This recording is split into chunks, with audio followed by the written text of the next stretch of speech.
Well, it's so nice to be here. And I thank God for this opportunity. Salamat, Pastor JR and Miss Janet, for the invitation of preaching in this service. Habang pinapakita mo yung picture kanina, parang gusto kong maluha. It was 2017 to 2021 when I was here. Inabutan kami ng pandemic and it was a very difficult moment. But I have seen the toughness of Pastor JR. Can we honor Pastor JR? Can we give him big round of applause together with Miss Janet? I just would like to really recognize their effort of pastoring this ministry. You know what? During our time, when I was still here, 2017 onwards, it wasn't difficult. Kaya naging magkaibigan ho kami ng gusto ni Pastor JR dahil sinuong namin yung mga labanan at gera na hindi namin nakalain. Maraming tinamaan na bahagi ng katawan namin. But praise God because we were able to survive and now I can say we are victorious. Amen. Because that is part of God's plan. How can I forget this? Sabi ko nga lagi kay Pastor JR, baby ko to.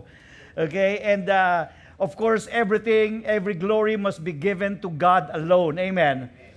May iba-iba tayong bahagi in the body of Christ.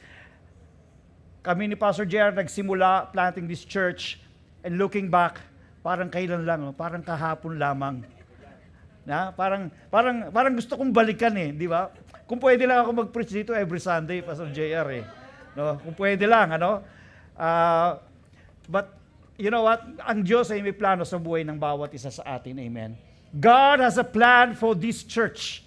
And it won't be a small plan, but it's a huge and big plan. And every one of you must learn how to participate. Amen. In the church of God, there are those who are called to plant. Magkasama kami ni Pastor JR together with a team. We started planting this church. And when I say also planting, hindi lamang yung planting ng church plant, but planting in the hearts of people. Meron tayong prinsipyo sa Bible na tinatawag na sowing and reaping. Amen. We have sowing, we have the reaping. And usually we use that only in giving. What you sow is what you will reap. Wala pong masama ron. But you know what? Napakalawak ng prinsipyo na ito. You can also sow something that you will not reap but others would reap. Ikaw yung nagtanim, pwedeng iba yung umani, o yung iba yung nagtanim, ikaw naman yung umani. When it comes to the kingdom of God, and when it comes to sowing God's word in the hearts of people, posible pong lahat yon. Because it is always God that makes all things grow. Amen. Tayo mismo, lumalago tayo sa pananampalataya natin. Produkto tayo ng mga maraming tao sa buhay natin. Yung mga nag-share sa atin ng Word of God, nanalangin sa atin, yung nagko-correct sa atin, yung nag-disciple sa atin, yung nag-lead sa atin dito sa church. We ourselves, we are product of different efforts of people. Maraming nagtanim sa buhay natin. That's why we are who we are today. Amen. And so that will be our topic for today. The first week, pinag-usapan natin yung Father's love. We know that is the driving force of everything. We recognize Father's love. And the second, the sacrifice of the Son. That is the drawing force. Sabi nga ni Pastor, the drawing force of God in our lives. And the Spirit's power, that is the demonstrating force. We can do all things through Christ Jesus who strengthens us by the power of the Holy Spirit. And today we are going to talk about the church mission, which speaks about how do we respond in all of this, knowing that the triune God is involved in the mission of saving people, of the Great Commission. What is our part? And that is our topic for today. Amen. Can we all stand up? And I would like to ask Bella to read the passage of God's Word.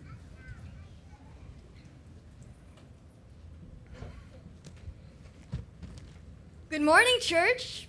Good morning. Let us all please open our Bibles to John chapter 4, verses 31 to 42. I want all of us to read the reference first before we dive into the verses. Are we all there? Let's start. John chapter 4, verses 31 to 42. Meanwhile, the disciples were urging him, saying, "Rabbi, eat." said to them, I have food to eat that you do not know about. So the disciples said to one another, Has anyone bought him something to eat? Jesus said to him, My food is to do the will of him who sent me and to accomplish his work. Do you not say, There are yet 4 months, then comes the harvest? Look, I tell you, lift up your eyes and see that the fields are white for harvest. Already the one who reaps is receiving wages and gathering fruit for eternal life, so that sower and reaper may rejoice together. For here the saying holds true, one sows and another reaps. I sent you to reap that for which you do not labor. Others have labored, and you have entered into their labor. Many Samaritans from that town believed in him because of the woman's testimony. He told me all that I ever did. So when the Samaritans came to him, they asked him to stay with them, and he stayed there 2 days. And many more believed because of his word. They said to that woman, It is no longer because of what you said that we believe, for we have heard for ourselves, and we know that this is indeed the Savior of the world. Let us all pray. God has blessed the reading of His Word. Heavenly Father, in Jesus' name, we thank you for your Word. We ask you, Father God, by the power of your Holy Spirit, to give us divine illumination, to give us clarity in order for us not just to understand, but to apply this in our daily lives. Marami pong salamat, Panginoon, at aming pinagkakatiwala sa iyo ang aming buhay, sa iyo lahat ng papuri, kaluwalhatian at karangalan. Salamat po, Banal na Espiritu, sa iyong pagkilos sa aming mga puso sa pangalan ni Jesus. Amen. Amen. Makakaupo na po tayong lahat. Okay. Galing nung nagbasa ng salita ng Diyos, may pinagmanahan. Congratulations, Bella. That's the way we encourage our young people. Okay, mission. I just would like first to raise a point before we even jump into our message. First, we say that the church mission is not tomorrow's assignment, it is today's calling. Sabi niyo, today's calling. When we say the church mission, it has something to do with Matthew chapter 28. Go and make disciples of all nations. It's not only all countries, but all nation. Pag sinabing nation, it's not only country, but group of people. Okay? So, Parañaque, Las Piñas, Bacoor, isang mga group of people yan. Mga kalalakihan, mga kababaihan. Okay? Pag sinabing nation, grupo ng mga tao. And our calling is to go and make disciples of all nations. Another way of saying, all groups of people. Okay? Now, it is today's calling because from the very moment that Christ said it to the church, up to today, even before Jesus Christ comes back again, this is a calling to each and every one of us. Another point is the church exists not just to gather believers, but to gather souls for eternal life. Most of us here are believers. I believe so. Okay? Lahat tayo nagkakagather dito, part yan ito po tayong lahat ay part ng church, and we exist to honor God and make disciples. But there are still other people who are not yet here, and maybe most of them are unbelievers. Regardless of background, race, religion, most of them are unbelievers. But Christ would like us to bring them here or to share the Word of God because God gives salvation and eternal life. Another point is every believer in church should be a missionary. Look at the person beside you. Sabihin mo sa kanya, you are a missionary. Kasi pag sabi missionary, iniisip mo kagad, padadala ba ako sa Venezuela? O papadala ako sa Greenland? Okay? No, that's not the point. Ibig sabihin, maaaring kung doon katawagin ni Lord, yes. But we are all a missionary in our own context because we have a role to play in the Great Commission. Maybe some of you are here because somebody invited you or shared to you the word of the Lord.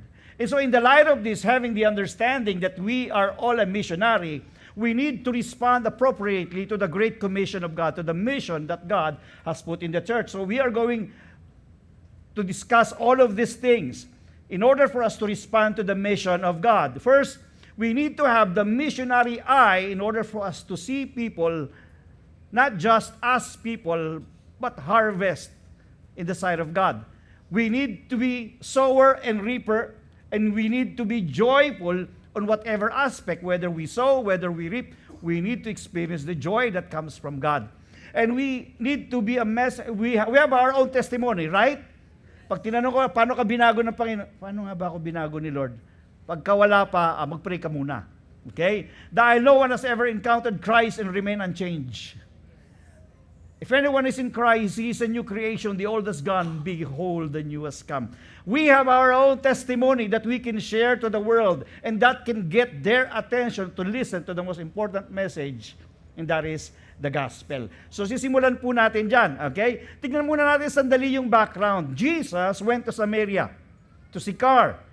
That is where the Jacob's well is located. Okay? So, akala nyo para bang napadaan lang si Jesus, it was just like an accident.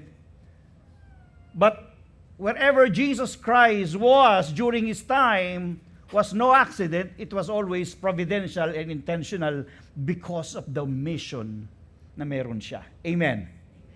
You are here. Before you were not yet here, but now you are here because also God has a plan. And Jesus strategically positioned himself near the well. Suddenly may dumating na Samaria. Samaritan, woman.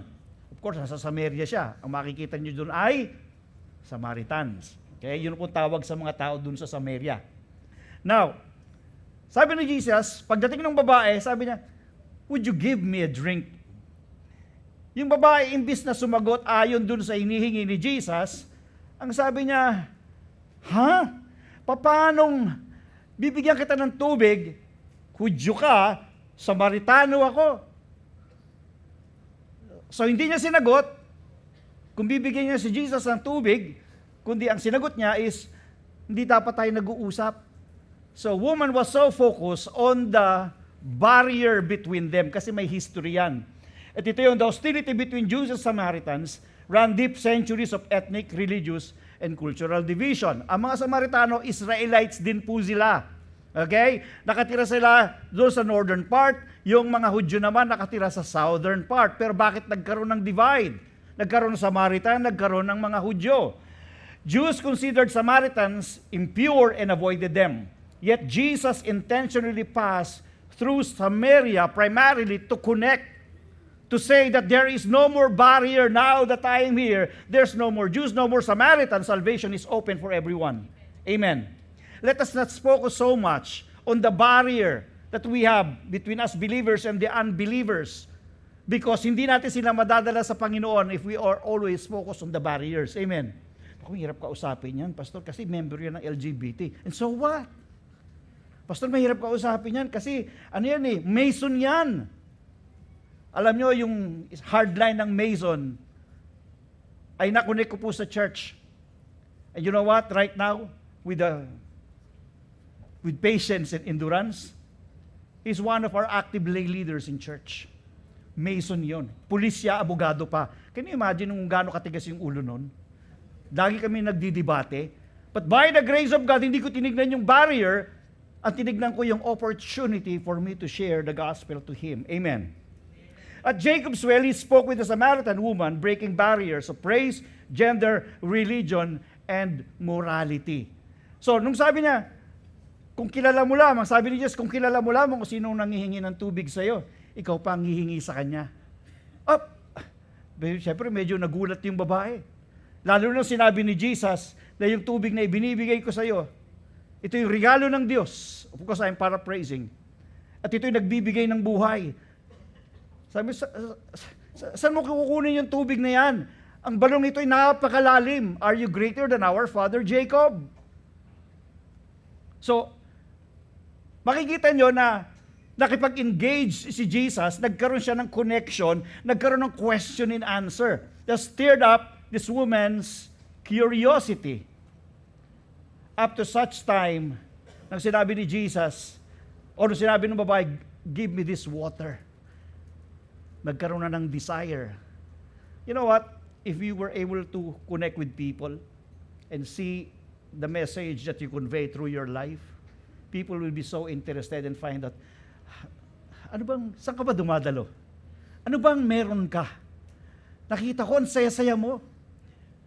So pag nakita ko dumadalo ka ng church, hindi ka natutulog. Sabi na kinagising So parang sabi na, anong meron ka? Now that becomes the opportunity for us to proclaim the gospel. In short, to make that long story short, Jesus was able to connect with this woman up to such time that he started revealing more about himself. Ang sabi ni Jesus, call your husband. Sabi ng babae, I don't have any husband. Totoo naman. Pero sabi ni Jesus, yeah, totoo yung sinabi mo, wala kang husband, pero sa tunayan, meron kang 5. Paano kaya kung biglang sabihin ni Pastor Jer sa inyo, wala kang girlfriend, pero wala kang official na girlfriend, pero meron kang 5 dinidate. Di ba? Nag-ooperate pa ito sa Pastor Jer sa prophetic. Nakakuha ni Jesus yung attention. Sabi niya, I can see that you are a prophet. Okay, he started knowing Jesus as a prophet. Talaga namang propeta si Jesus, right? And then they went on into that conversation na sabi ng babae, propeta ka. And Jesus went on revealing himself. Sabi ng babae, alam ko may darating na Messiah, na Christ. Baka ito na. Baka ikaw na. At yun nga yung sinabi ni Jesus. Sabi niya, ako nga kung sino yung kausap mo. So from prophet, from just an ordinary person, she came to know Jesus as a prophet, but at the same time, she was able to know Jesus as the Christ or the Messiah. Now, Jesus entered into that conversation because of what he sees at that particular moment in the life of this woman. For others, probably, sa mga kasama niya, mga disciples, ang titignan siya, hindi dapat makipag-usap sa Samaritan, there should be a division. But Christ saw an opportunity in the life of this woman because Jesus has a missionary eye, which all of us should have. Ang sabi ng verse 13, meanwhile, the disciples were urging him, saying, Rabbi, eat. They were trying to disturb Jesus kasi bumili sila ng pagkain. Nakita nila may kausap si Jesus sa Samaritan. Sabi nito, Rabbi, eat. So gusto nilang i-disturb si Jesus. Tapos sabi nila, bakit ka nakikipag-usap dyan sa babaeng yan? Paraphrase again. Okay? Now sabi ni Jesus, but he said to them, I have food to eat that you do not know. So the disciples said to one another, has anyone brought him something to eat? Tignan niyo yung mga mata ng mga disciples, nakatingin sila sa mga bagay na nakikita lang talaga ng physical na mga mata. Hindi nila alam yung ginagawa ni Jesus is something that is deeper.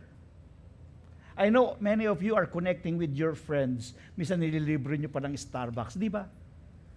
But actually, you have the motive of bringing that person to Christ.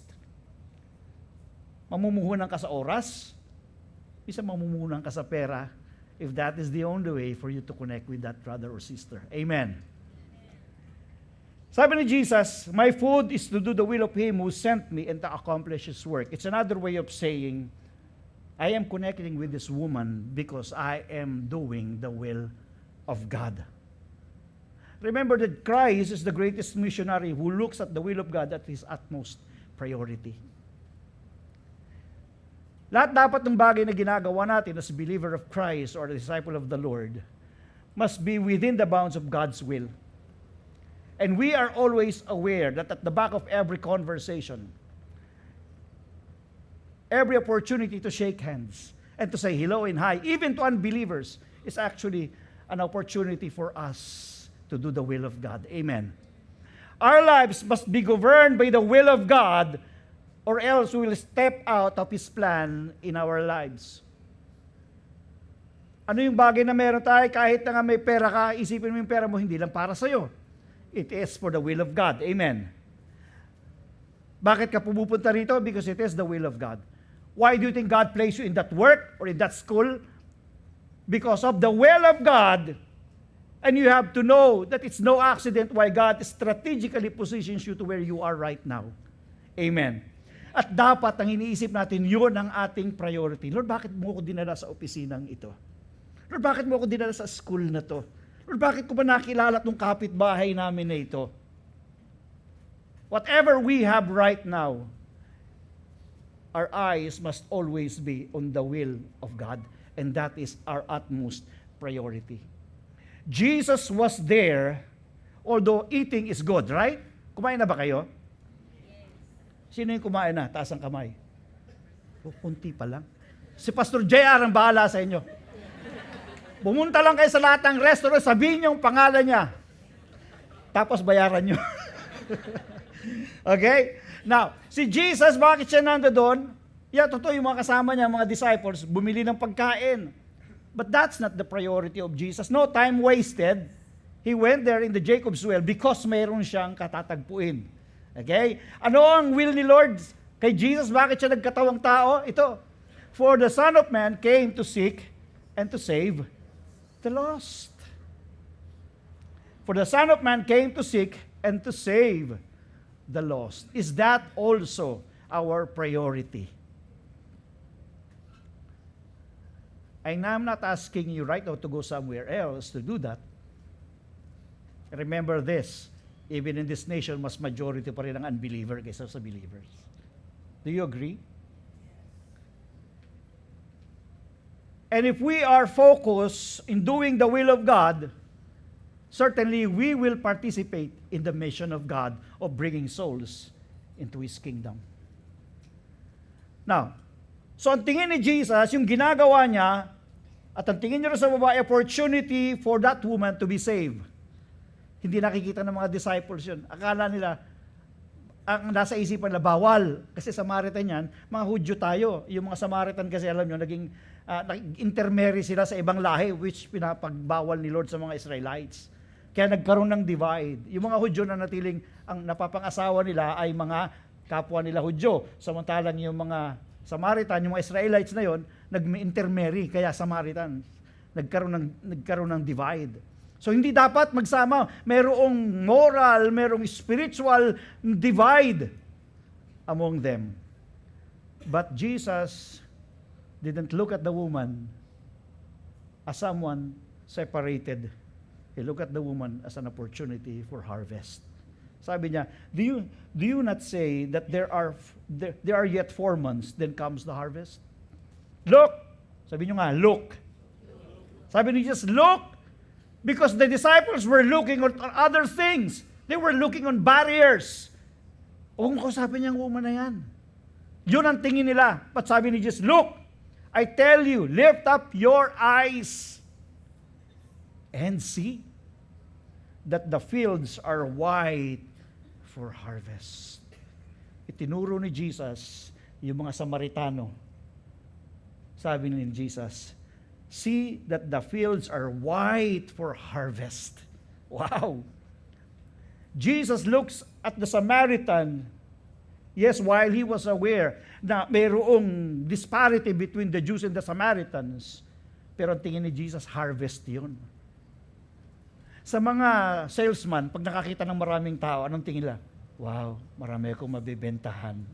Right? Marami akong marirecruit. Sa mga politiko, pagka tinignan ng mga tao, wow, tatakbo ako. Anong tingin nila? Hindi nyo alam. Botante to. So kakamayan ko sila. Kailangan magingiti ako ng maraming ngiti sa kanila. They will look at people differently depending on their context. But Jesus, having the heavenly context, the Father's heart, look at people as harvest. We must see people as Jesus sees them, not as problems, but as possibilities. Nakita ba kayo kasama nyo sa trabaho, inuusig kayo? O kaya yung mga nega sa inyo? Nakita ba kayo taong mga nega? Maybe kaya siya nega dahil hindi pa niya kilala si Christ. And you're there, ikaw nakakakita, maaaring ikaw yung gagamitin ng Panginoon. Sometimes, kung sino yung nami-meet mo na greatest enemy mo sa office, yung pala yung magiging opportunity, ikaw pala yung gagamitin ng Panginoon para sa buhay niya. Para siya makakilala kay Lord. Amen? Tinignan ni Jesus yung mga Samaritano at saka ng mga disciples. See? Parang sinasabi, anong nakikita ninyo? Sa mga disciples, Samaritan yan. Hindi ba yan sa atin? Pero ang tingin ni Jesus ganito. Ano? Harvest. Unless we have that missionary eyes, we won't be able to see people as an opportunity to be saved. We will always see Christians kami, hindi sila Christian. There will always be division. While we are aware of that, we should not create division. Opportunity delayed becomes opportunity denied. Kaya nga sinamantala ni Jesus, habang inaantay niya yung mga disciples, ayaw niyang masayang. So hindi niya dinidelay. Bagamat dinadivert ng mga disciples sa buhay natin, maraming diversion ng enemy. Saka mo na lang kausapin niya, share ng Word of God. Sa isang linggo na lang. Pagdating ng isang linggo, namatay na pala yung taong gusto mong share ng Word of God. May pananagutin ka kay Lord. Opportunity delayed becomes opportunity denied. Paano ba magkaroon ng missionary eye? Tingnan natin si Jesus. Sabi ng Matthew chapter 9, verse 36, when he saw the crowds, he had compassion for them because they were harassed and helpless like sheep without a shepherd. People may be smiling, people may be shouting, but because they didn't have Jesus in their hearts, ang tingin ni Jesus, naawa siya. He saw the crowds, he had compassion for them because they were harassed and helpless like sheep without a shepherd. Then he said to his disciples, the harvest is plentiful, but the laborers are few. You see? Ang tingin ni Jesus doon sa crowds, harvest. Kailangan nila ang Panginoon. Kailangan nila ng Messiah. Therefore, pray earnestly to the Lord of the harvest to send out laborers into His harvest. Alam niyo ba si Pastor JR at Miss Janet nagpipray lagi for laborers? Palagay niyo, sino yung mga laborers na yon? Kalabitin niyo yung katabi niyo. Sige po, kalabitin niyo. Sabi niyo, ikaw yon. Saan ka pa tumitingin? Ikaw yon. Ako yon. Tayong lahat yon.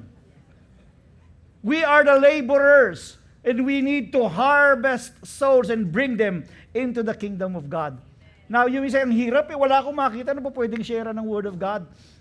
Kailangan mo sigurong marinig yung sinabi ni Jesus, look and see where you are right now in your workplace, where you are right now in your community, where you are right now in your location. Sabi ni Jesus, look and see. There may be a lot of Samaritans here that you need to bring into the kingdom of God. The question is, who are the Samaritans that God would like you to look at? Maaaring nakatingin yung paningin mo sa iba, pero sila na pala yung tinuturo ng Panginoon sa iyo. Remember, the church can only be an effective missionary when we look the way Jesus looks at people. Amen. The second point is the sower and the reaper's joy. At one particular moment of our lives, we can be the sower. And at particular moment, meron din tayong, nag-reap din tayo. Minsan, tayong nagtanim, tayong umani, minsan ikaw naman yung nagtanim, ibang umani, o may ibang nagtanim, pero ikaw ang umani. Sabi po rito sa verse 36, already the one who reaps is receiving wages and gathering fruit for eternal life. So that sower and reaper may rejoice together. For here, the saying holds true. One sows and another reaps. I sent you to reap that for which you did not labor. Others have labored, and you have entered into their labor. The common thing is whether you are the sower and you are the reaper, what is involved is eternal life to be received by somebody. Mission is not temporary, but long-term, it has eternal weight. May mga taong maliligtas, magkakaroon ng buhay na walang hanggan. So yung ginawa mong pagtatanim, may eternal weight yon. And God knows how to bless the people whom allow themselves to proclaim the gospel and bring people into the kingdom of God. Darating yung sandali, makikita niyo kung paano nire-reward ng Panginoon ang mga taong nagdadala ng kaluluwa sa kanyang paanan. Paano nire-reward ng Panginoon yung mga taong walang sawa na nagdi-disciple. Alam naman natin, pag nagdi-disciple tayo, may small group ka, hindi mo sila disciple eh. Disciple sila ni Lord. But you aren't just merely doing it because God appointed you and asked you to do it. Your priority is to do the will of God. Amen. And having that small group, discipling them, ay kalooban ng Panginoon. We have all our role to play in the mission of God. Iba-iba, para maisip ninyo. Ano-ano ba yung mga important effort na yun na dapat natin gawin? Because we are all a missionary before the sight of God. Now, important effort of church mission. Sir, first, prayer. Sabihin nyo, prayer. This prepares people's heart. Kapag may gusto kang share ng Word of God, pag-pray mo muna. Tama? Ang church leadership laging nagpipray para maraming kaluluwa ang makakilala sa Panginoon. Wala pong taong nakakilala sa Diyos nang walang isang taong ginamit ng Diyos para mag-pray para sa Kanya. The church is called as a house of prayer for all nations. Kahit tayo, kahit ako, bago ako nakakilala kay Lord, alam ko may nag-pray sa akin. Yung iba kilala ko, yung iba hindi ko nakilala, pero may nagtanim ng panalangin. Baka nga yung nagtanim ng panalangin sa akin, hindi niya alam na na-born again ako at ngayon nagpipreach ako ng salita ng Diyos. Pag may nakita, I remember the moment when I was still starting in the ministry, not yet here in Victory. May malit kaming Bible study. Ang role ko, taga-ayos ako ng silya, the Alpha and the Omega.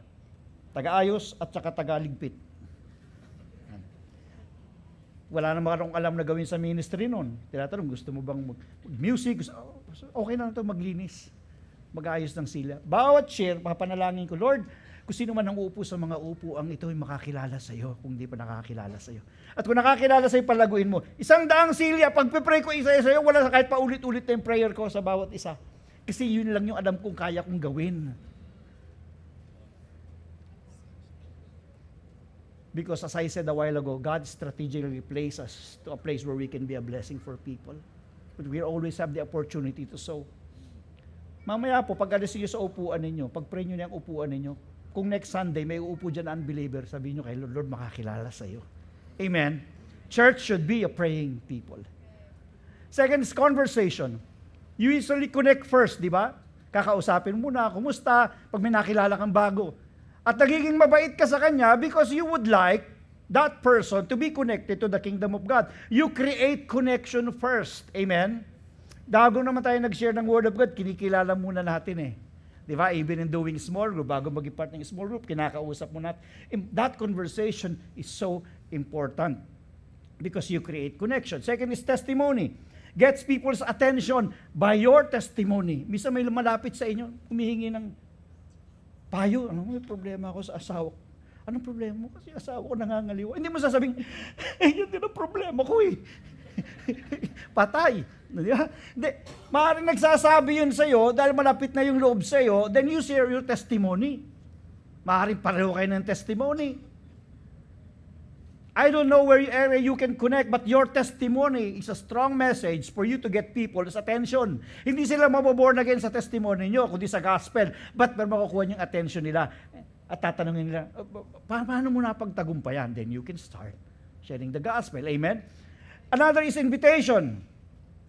Pwede silang imbitahan dito sa church. Okay, pagka ready na, imbitahan nyo sila to receive Christ as Lord and Savior. That moves them into action. Kaya hindi pupunta church, hindi mo inimbitahan. Diyan po kayo? Hindi mo kahit kailan inimbitahan. Pagdating na ngayon, pag lahat tayo dumating sa langit, sasabihin ng mga nasa impyerno, magkapit bahay tayo, hindi mo wala ko inimbitahan dyan. Gwapo pala yung preacher dyan, Pastor JR. Tapos hindi mo ko inimbitahan. Di ba? Masisisi ka pa. Okay, proclamation. Of course, this is very much important. People receive salvation. Pag hindi sila pinantanggap, paano sila? Hindi sinera ng gospel, paano makakilala kay Lord yan? But everything has its own timing. And what I am saying to you is this. Every one of us has no excuse. We can all plant in different ways. Amen? Maaaring hindi ka magaling nga magsalita at mag-share ng gospel, pero pwede kang manalangin para sa buhay ng isang tao. Lord, ipuin mo siya.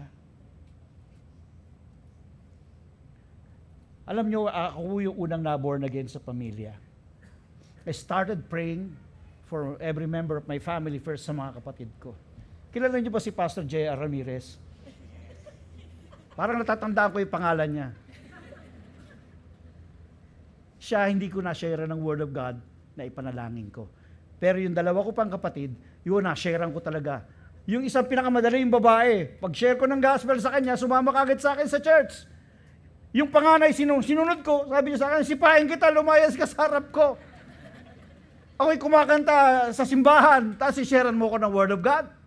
But later on, sumama rin siya at na-born again. Si Pastor Jer, hindi ko siya sinera ng gospel dahil ibang eskwela niya, kasi kaming dalawang magpanganay, sa Adamson kami pareho nun, siya ibang eskwela, PUP siya. So hindi kami madalas nagkikita. Iba rin yung schedule niya. Pero pinapanalangin ko na ma-born again siya. And somebody planted in his heart. Hindi ako. May ibang nagtanim. And I rejoice because si Pastor JR na born again, Pastor JR Ramirez Pastor JR Ramirez na born again at naging pastor sa Parañaque. Di ba?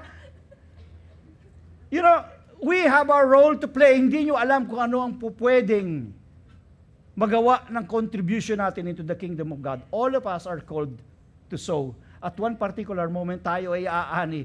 Sometimes, yung itinanim ng iba, yun ang aanihin natin. Amen? Palakpan po natin si Lord. But this is the most important thing.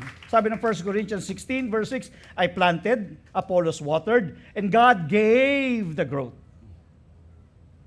So neither he who plants nor he who waters is anything, but only God who gives the growth. He who plants and he who waters are one, and each will receive his wages according to his labor. We are God's fellow workers. You are God's field, God's building. Let us reflect. What effort are you willing to do to participate in the mission of God? One of the things that let me include this, those people who are being used to be givers, supporting missionaries, supporting campus missionaries or campus ministers, they are also planting something far greater than what you can imagine. Makikita lang natin kung paano nagta-thrive yung isang church na naitanim sa ibang bansa. Hindi mo alam, part ka pala nun because you are supporting the missionaries. Amen.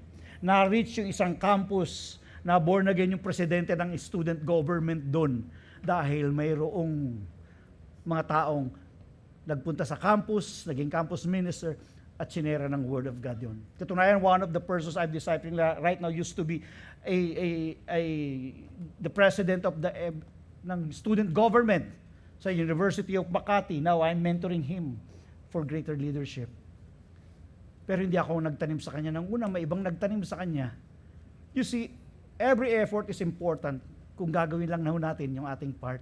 We are fellow workers with God in Christ in something that lasts forever. Amen? Let's give Him praise. Lastly, messenger's testimony. We are all supposed to be messengers of God. We are God's mouthpiece. We are God's hand. We are God's feet to reach out for people. May mga taong pinapupuntahan sa atin ni Lord. May mga taong sila sabihin, Lord, kausapin mo siya, counselin mo, comfort mo. That becomes the opportunity. Balikan ko lang yung kwento kanina sa babae. Sabi nga sa verse 28, so the woman left her jar and went away into town and said to the people, come, see, a man who told me all that I ever did. Can this be the Christ? Ito yung babae na kausap ni Jesus. Nung maramdaman niya sa puso niya, si Jesus, binitawan kagad niya ano man yung mga bagay na hawak-hawak niya. Tumakbo siya. Why? Yung puso niya ay punong-puno ng excitement. Sabi niya, come see a man who told me all that I ever did. Can this be the Christ? They went out of the town and were coming to him. Ano sabi ron? Many Samaritans from that town believed in him because of the woman's testimony. Many came to Jesus or believe in Jesus dahil sa testimony ng babaeng yun. You know what? Yung testimony ninyo, marami pong posibleng makakilala kay Lord dahil sa testimony po ninyo. Do you agree? Mari sabihin, hindi naman masyadong spectacular yung testimony ko eh. Hindi naman ako tulad ni Pastor JR. Ibang testimony ni Pastor JR eh. Di ba? Pastor JR, gwapo. Ha? Napaibig na si Miss Janet. Sabi niya, iba yun. Alam niyo mga kapatid, whether you have a simple testimony or spectacular testimony, that can be used for God's glory to witness for Christ. Amen. Alam niyo, I was born again. Kailan ba ako na-born again? 1983. Okay. Tagal na, no? Huwag natin pag-usapan yung edad dito. Please, ha? 1983 when I was born again. And yung testimony ko is something na hindi maganda eh. Talagang hindi maganda. Manginginom, high school pa lang ako, manginginom, sigarilyo, marijuana. Ganon yung buhay ko. But God changed my life in a moment. And I was never be the same again. Even that simple testimony, I am still using right now. I was invited in a Versailles, lahat ng mga security guard, household, about 100 people. In-invite ako dahil Christmas party noong last December. And I used that as an opportunity. I even testified, binalikan ko yung testimony ko na ilang taon na, mahigit 40 years na testimony. And I shared it to them. They were on their seats, nakatingin silang gano'n. Sabi ko, dami ko pong vision. No? Suddenly, somebody testified about Jesus Christ and God has changed me. At dahil po nung nagpatanggap ako, nagtayuan ho lahat yung gustong tumanggap sa Panginoon, and almost everybody stood up and received the Lord in their lives. Amen. Praise God. Because we will point them to Christ the way this Samaritan did. She experienced the encounter. She had an encounter with Christ. Nag-overflow yung kanyang puso. Wow! What a joy na mayroon siyang tubig na binibigay, na nagbibigay ng buhay. That is why, later on, nung na-point na kay Jesus, naniwala sila, and this the next. Many more, sabi niyo, many more. Many more believe because of His word. They said to the woman, it is no longer because of what you said that we believe, for we have heard for ourselves, and we know that this is indeed the Savior of the world. It's one thing to say our testimony, it's another to point them to Christ, and that is the ultimate goal. We point people to Christ because Christ is the only one that can change life. Jesus is the only one who can save. Our testimony is a mere platform, is a mere example of a life change. It's just an instrument of the Lord for them to see the greater picture, and Christ is the greater picture. Every one of us can contribute. Every one of us can be used by God. Mission flows naturally from a genuine encounter with Christ. Alam niyo, mahirap po magsabing binago ko ni Lord eh. Pero hindi ka pa rin naman talaga binago. The question is, have you experienced the transforming power of God in your life from the time that you were born again? Hindi po yun minamanufacture. It is a product of Christ in our hearts. We can only experience genuine change if we have Jesus Christ in us. And you know what? Once we have Jesus in our hearts, we will have the Holy Spirit. And it is the Holy Spirit that will empower us to be witnesses for Christ. Sabi ng Acts 1:8, but you will receive power when the Holy Spirit has come upon you, and you will be my, again, in Jerusalem, in all Judea, and Samaria, and to the end of the earth. Effective messenger need not to be perfect, but only obedient. Huwag niyong isipin, hindi pa naman ako kasi perfecto eh. Wala akong perfecto kahit sino. Even I myself. Si Pastor Jer mukhang perfecto, pero hindi po siya perfecto. But we can all be used by God to be the messenger of God's word. Ang kailangan lang ni Lord sa atin, obedience. Our food is to do the will of Him who sent us. Every one of us, we have our own simple testimony. Question is, what simple testimony can you share this week? Even in your small groups, marami po tayong groups of people dito. Kung single ka, punta ka sa small group ng mga singles. Kung couples ka, mayroong mga couples group dito. Kung ikaw ay estudyante, may mga campus small group po tayo rito. May mga young people, ito po si Mrs. Ka. Coordinate kayo. Marami po tayong groups of people dito where you can be a part of and be trained to be disciples of Christ.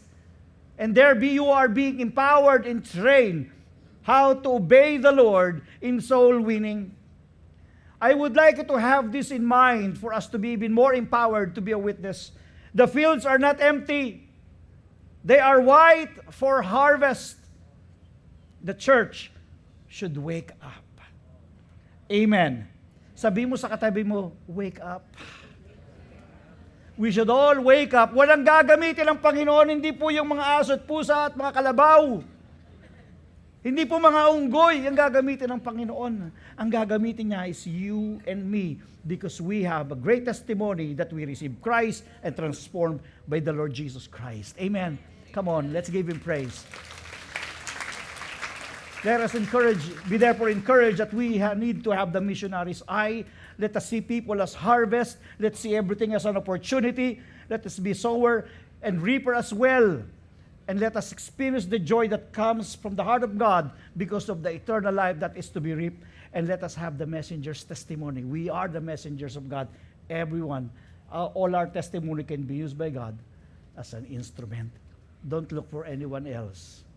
You are the instrument of God.